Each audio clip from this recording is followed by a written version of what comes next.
ನಿಮ್ಮ ಮನೆಯ ಕಿಚನ್ ಅಲ್ಲಿ ಮೋಸವಾದ ಒಂದು ವಸ್ತು ಇದೆ ಅಂದಿದ ತಕ್ಷಣ ನಿಮಗೆ ತಕ್ಷಣ ಜ್ಞಾಪಕ ಬರೋದು ಕಸದ ತೊಟ್ಟಿ.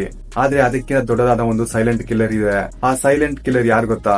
ನಿಮ್ಮ ಮನೆಯಲ್ಲಿ ಪಾತ್ರೆ ತೊಳೆಯೋದಕ್ಕೋಸ್ಕರ ಇಟ್ಟಿರುವ ಆ ಸ್ಪಾಂಜೆ ಅದು. ಸ್ಟಡೀಸ್ ಏನ್ ಹೇಳ್ತಿದೆ ಅಂದ್ರೆ ಟಾಯ್ಲೆಟ್ ಸೀಟ್ ಅಲ್ಲಿರುವ ಬ್ಯಾಕ್ಟೀರಿಯಾಗಳಿಗಿಂತ ಪಾತ್ರೆ ತೊಳೆಯೋದಕ್ಕೋಸ್ಕರ ಯೂಸ್ ಮಾಡುವ ಸ್ಪಾಂಜ್ ಅಲ್ಲೇ ತುಂಬಾ ಬ್ಯಾಕ್ಟೀರಿಯಾಗಳು ಇದೆಯಂತೆ. ತುಂಬಾ ಮುಖ್ಯವಾಗಿ ಸಾಲೋಮೆಲ್ಲಾ ಮತ್ತು ಈ ಕೋಲಿನ್ ಅನ್ನೋ ಬ್ಯಾಕ್ಟೀರಿಯಾಗಳು ತುಂಬಾ ಡೇಂಜರ್ ಆಗಿರುತ್ತೆ. ಟಾಯ್ಲೆಟ್ ಸೀಟ್ ಗಿಂತ ಈ ಸ್ಪಾಂಜ್ ಅಲ್ಲಿ ಇಷ್ಟು ಬ್ಯಾಕ್ಟೀರಿಯಾಗಳು ಎಲ್ಲಿಂದ ಬರ್ತಿದೆ ಅಂತ ನೋಡಿದ್ರೆ ಕಾರಣ ಈ ಸ್ಪಾಂಜ್ ಯಾವಾಗ್ಲೂ ವೆಟ್ಟಾಗಿ ಇರುತ್ತೆ. ಅದಲ್ಲದೆ ಆ ಸ್ಪಾಂಜ್ ಅಲ್ಲಿ ಯಾವಾಗ್ಲೂ ಅಕ್ಕಿ ಬೇಳೆ ಅನ್ನೋ ವಸ್ತುಗಳೆಲ್ಲ ಯಾವಾಗ್ಲೂ ಇದ್ದೇ ಇರುತ್ತೆ. ಬ್ಯಾಕ್ಟೀರಿಯಾನ ಸೃಷ್ಟಿ ಮಾಡೋದಕ್ಕೆ ಇದು ಒಂದು ಸ್ವರ್ಗ ಲೋಕನೆ ಅಂತ ಹೇಳ್ಬೋದು.